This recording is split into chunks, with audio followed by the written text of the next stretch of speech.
This is Dan Dix here reporting for Press for Truth, and as you can tell by the title of this video, my friends, the powers that ought not be are currently attempting to manufacture a civil war. And one of the key groups that they are targeting to try to convince society that this is a thing is so-called right-wing extremism. As we see here, international Canadian experts warn right-wing extremism is becoming increasingly mainstream. And I find it hilarious that they start this off with a picture of somebody from the Proud Boys, when the Proud Boys leader was always already exposed as being a government informant, literally working for them. And that's the picture they choose to use for the head of this article. But anyways, let's get into it. Right-wing extremism is becoming increasingly mainstream, with the COVID-1984 pandemic serving as an accelerant to that process, Canadian and international experts warned on Tuesday. Experts also emphasize that right-wing extremists organizing across borders through the internet efforts to combat such extremism must also be international in nature. One of the greatest battles that we are facing in terms of our work is the mainstreaming of extremism, the proliferation of conspiracy theories, and the tremendous surge in misinformation and disinformation.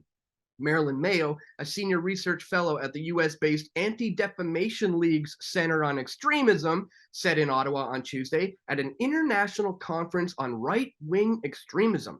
For the 20th year, experts gathered from around Europe and North America to discuss far-right extremism and how to disrupt it.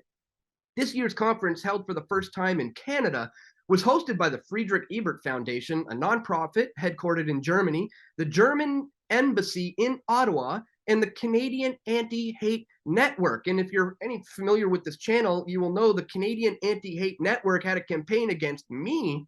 And so I have a campaign directly against them. If you haven't seen that, guys, I'll put a link in the description below. You can read the full campaign story, but let's continue.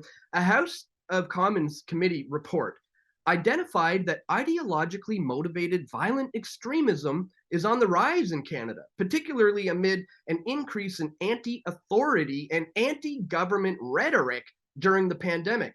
Within that umbrella, far-right extremism is the primary source of concern, several experts told the House Standing Committee on Public Safety and National Security. So we have a lot of information to unpack in this video, ladies and gentlemen. So joining me on the line right now to help us do that is my good friend Josh Sigurdson of World Alternative Media.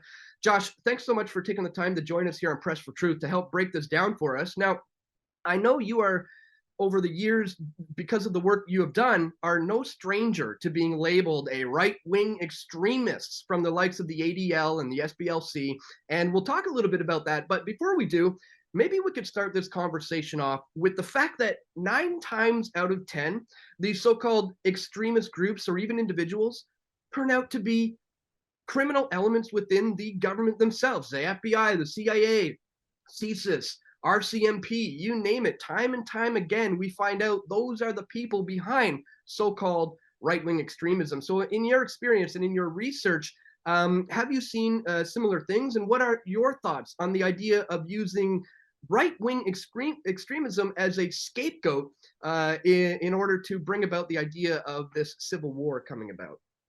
Absolutely. Well, first of all, thanks for having me, Dan.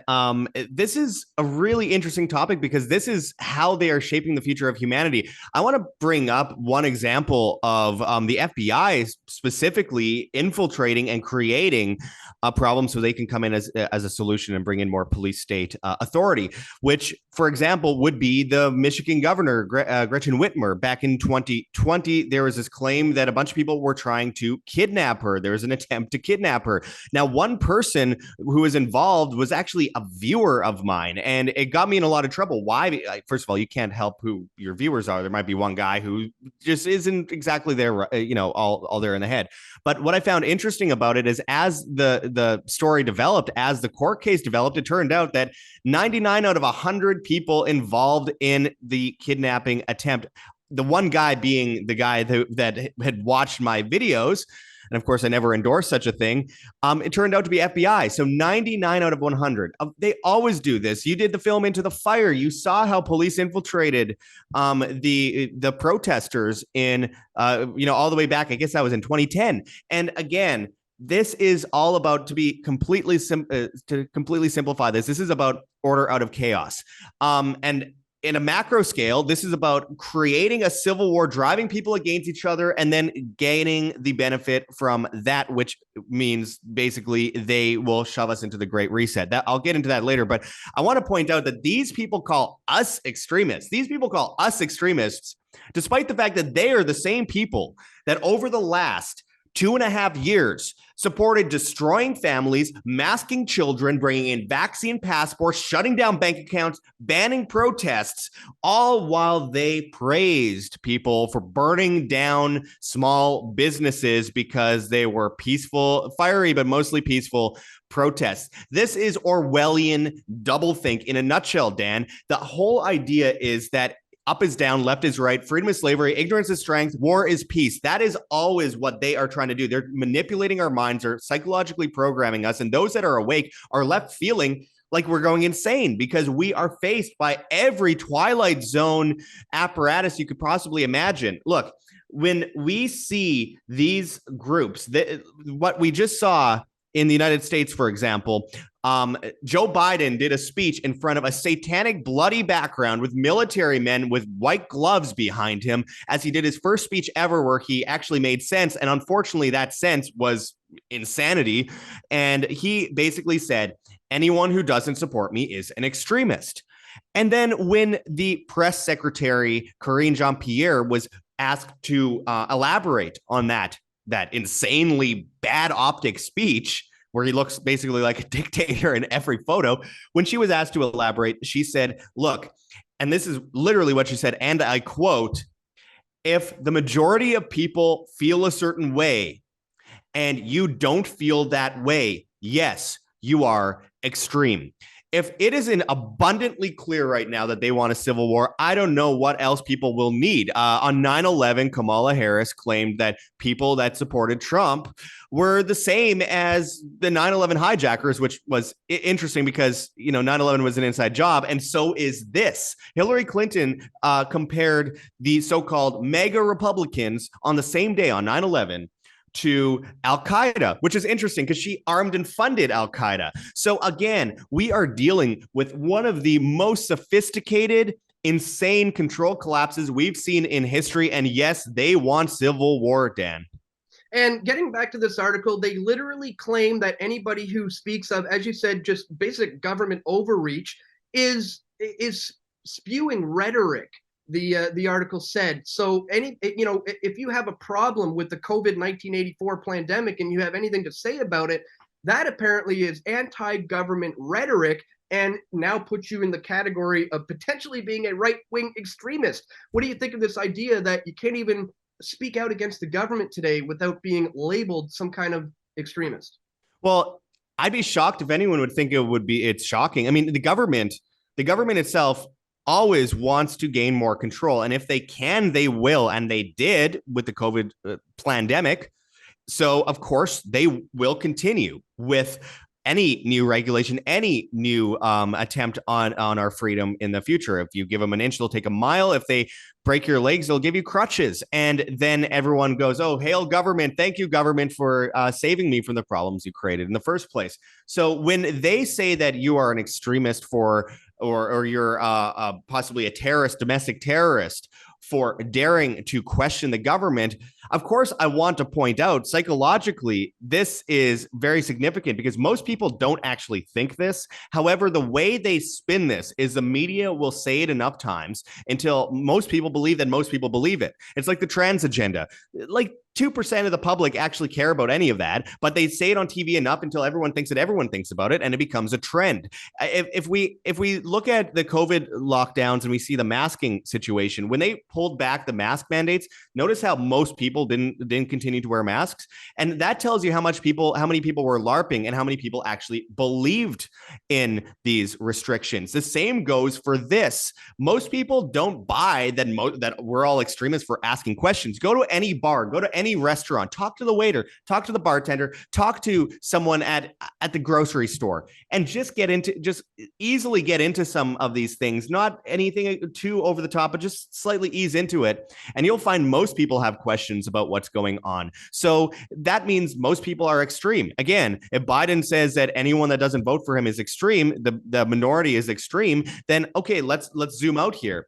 The Democrats lost in 2016. Does that mean that they were all extremists at that time? I mean, seriously, what we're dealing with is just psychological programming, and they benefit a lot from this, Dan.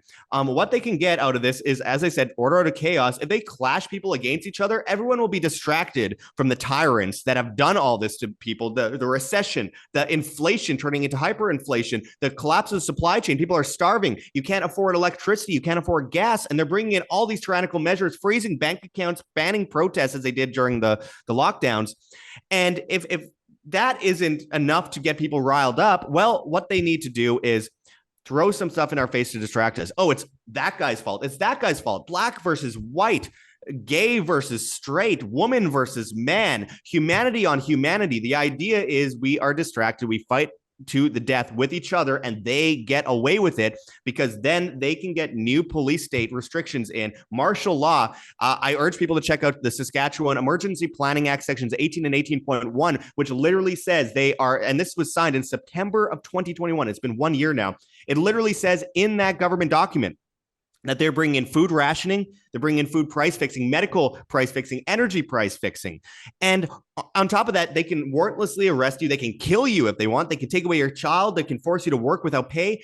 That's what they're planning, but people are focused on each other and infighting, and it's just insane. But of course, it benefits them greatly because they can bring in their martial law and they can move into that great reset, which again will involve carbon credit, social credit, and of course, Trudeau's government was just caught in Winnipeg, Canada, with a leak that came out showing that he's building essentially climate camps where they have interrogation rooms, armories, etc. And I mean, this is going to get crazy, my friends. This is going to get crazy. But of course, we are supposed to be distracted, clash against each other, and viewed as extremists before we're able to do anything about this coming. I hate to call it a doomsday, but honestly, I don't know what else to call it. It's really unbelievable what we're seeing. We've never seen it before in human history. Well, they're currently trying to put everybody of the same mind and anybody who speaks out about any of this under this same camp of so-called right-wing violent extremism. And they're also taking it to another level, saying that it's happening on an international level. So let me get your thoughts on this part of the article where it says, experts also emphasize that right-wing extremists organizing across borders through the internet. Efforts to combat such extremism must be international in nature. What do you think they're talking about here? Are we talking about expanding the Five Eyes, expanding Interpol, or just the Big Brother surveillance control grid in general? Or is there some more kind of smaller examples of what they mean by internationally dealing with this situation? So I'll get to the answer. Bear with me. I need to explain how this is all being built. So essentially, about a year and a half ago, we saw the Turkish lira essentially crater. It collapsed. They went into a huge inflationary event. They were one of the first signs of a major currency worldwide falling and the move into a new system. BRICS, which is China, Russia, India. Now this Saudi Arabia even is joining. Egypt, and now Turkey has joined because of all this, and of course Brazil. And this is the new system, and it's based in social credit. It's a cashless society, and it's based on a basket of currencies, essentially, which is what the IMF has been working on for a long time with their special drawing rights, a basket of currencies that they can create one global new reserve currency surrounding. The next thing happens is the euro. The euro collapses, and it's now reached US dollar parity. Now, with the euro collapsing, the entire Eurozone is collapsing with it. And we are watching civil unrest. We're seeing the collapse of the energy grid, insane restrictions, potentially 3 years in prison in Switzerland if you have anything above 19 degrees Celsius on your thermostat during the winter. And I was just in Spain where they had a law where you couldn't bring the temperature below 27 degrees Celsius during the heat wave, which is insane. And for Americans, that's 81 degrees Fahrenheit. I mean, that is is insane.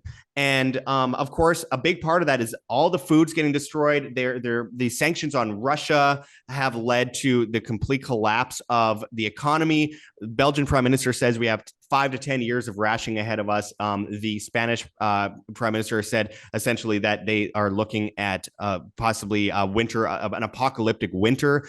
The Netherlands government is destroying farmland under climate laws.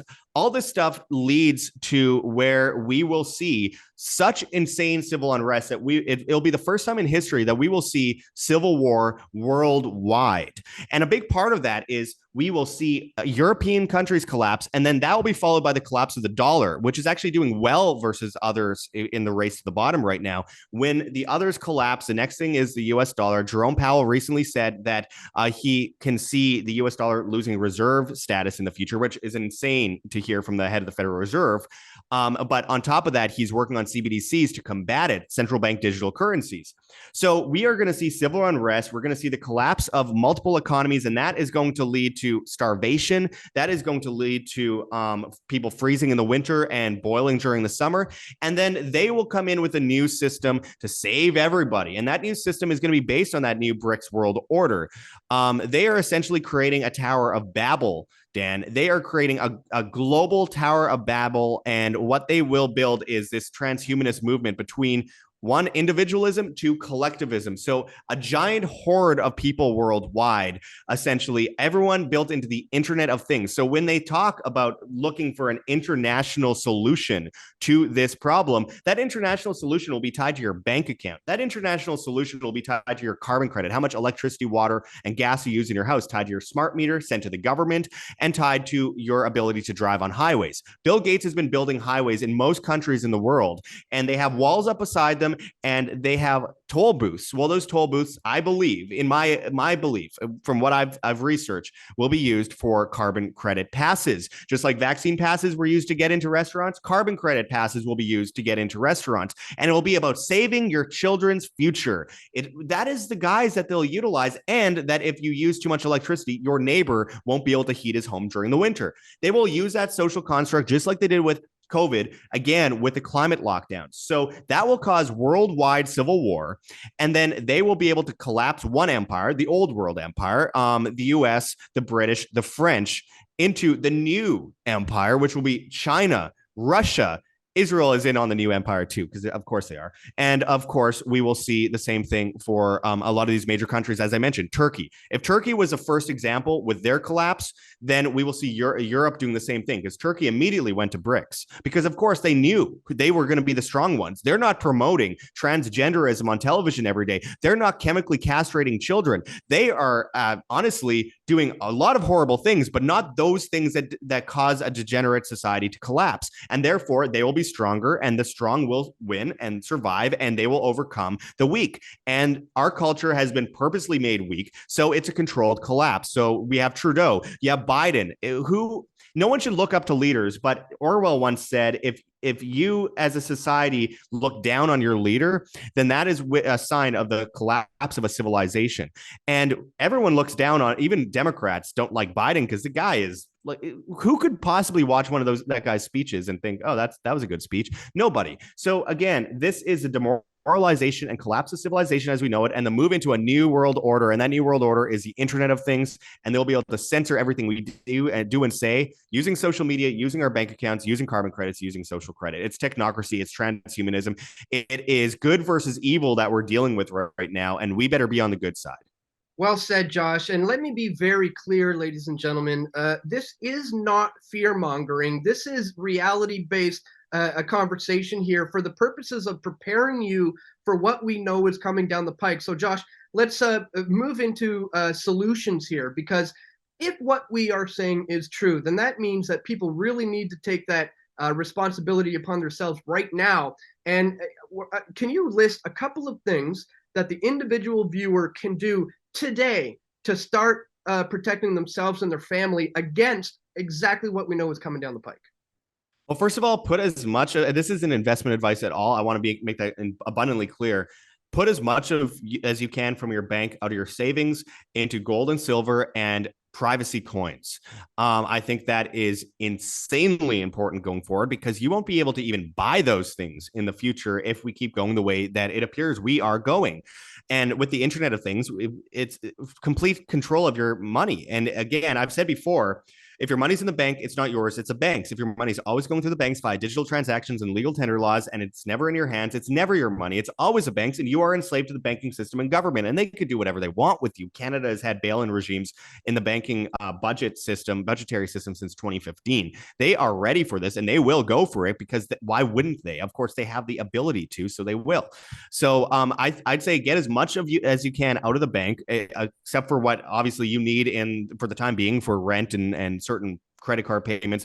I wouldn't be in debt at all personally, but it's impossible to get everyone to pull all their money out of the bank. But make a point to live by example, and try and get yourself prepared. Instead of buying a fancy dinner, instead of buying a new car which devalues, instead of buying all the stuff that makes you happy with convenience, because tyranny comes under the guise of convenience, you should buy things that you could just sit on: gold and silver, and of course, privacy coins like Monero and Epic Cash. And there's multiple different cryptocurrencies that are privacy coins that I urge people to get into.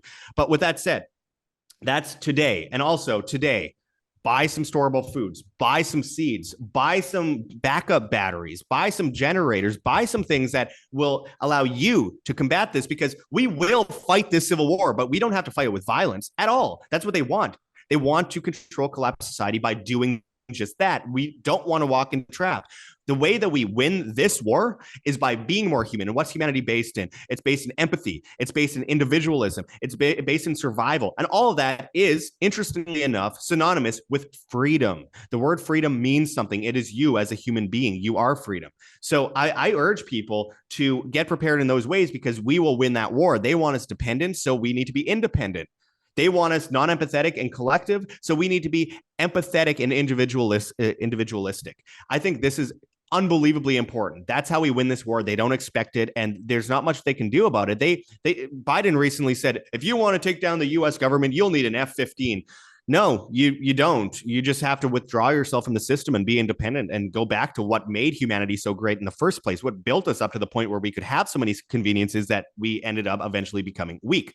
And then after the immediate, I urge people over the coming months, get out of big cities. Get out of big cities, get away from the Bill Gates highways. You might think I'm completely crazy, but people said that in January 2020 when I said all these crazy things about COVID. I urge people to withdraw themselves as much as they can from the system. Get chickens, raise sheep. Get into what makes humanity so great. Dig in the soil, my friends. This planet is miraculous, and there's so much that it offers, but we've forgotten what it means to be human and what it means to be free. So over time, do that. But immediately, yes, get storable foods, because you will not be able to get it on the shelves. And Bill Gates is building essentially camps. He's buying up all this farmland, not using most of it, so that the supply chain goes down at the same time as they bring in environmental regulations to stop the supply chain from moving. Especially in Canada, they're trying to do the same thing they did in the Netherlands, ban 30% of farms. Meanwhile, government's the biggest polluter. Interestingly, in North Dakota, Bill Gates bought up all this land next to the Chinese government, next to U.S. Air Force bases, just south of where the climate camps that Trudeau is building are in Winnipeg. Again, if you guys aren't prepared, you guys are going to end up in a situation where they're developing mRNA-infused foods. The University of California and the University in Mexico City, and Bill Gates is funding these projects. They're trying to destroy free-range farms. Bill Gates has called for the end of free-range farms to stop pollution and the move into urban sprawls. It's Agenda 2030, my friends. It's not just depopulation, it's control and it's collapse. And they want us completely on our knees to the grid. Tower of Babel, absolutely. It's a new age of the Tower of Babel, and you don't want it to fall on your head. So yes, get prepared, withdraw from the system. Well said, Josh. And I think one of the best points you reiterated there was the importance of storable foods, heirloom seeds, and digging your hands into that soil, and eventually not being reliant not only on the government, not only on the banks, but not on the grocery stores as well. If you can manage to figure that out moving forward into this manufactured civil war, you're going to fare out much better than the rest. So once again, thank you so much for taking the time to break this one down for us. What's the best place for people to go if they're not familiar with your work, or if they have yet to subscribe to you? Where should they go? Well, they could go to World Alternative Media on Rumble. We're trying to build our profile on there because Rumble's beating YouTube in the App Store right now. So we need to mobilize new people. So the more subscribers on there, the better, because we need to make sure that we reach people outside of the box. For the first time in a couple of years, I was banned on YouTube in October 2020. So I need to reach people that are not already thinking this way. And there's already a lot of people on Rumble in that group. So I think that's important. So Rumble, we're on BitChute, we're on Odyssey, we're on Brighteon, and we're on band.video at World Alternative Media, as well as Rockfin at World Alternative Media. So I urge people to go and find us on those platforms. And of course, I appreciate everything you do over there at Press for Truth, and I appreciate you having me. Of course, it's been a couple of years. Of course, we've done a lot of work over the years since you've started World Alternative Media and since I started Press for Truth. And I'm sure we're going to continue to moving forward as we will continue to be on the front lines of this new world order battle. All right, Josh, thanks so much for joining us, and we'll talk to you later. Take care. Thank you. We all want truth.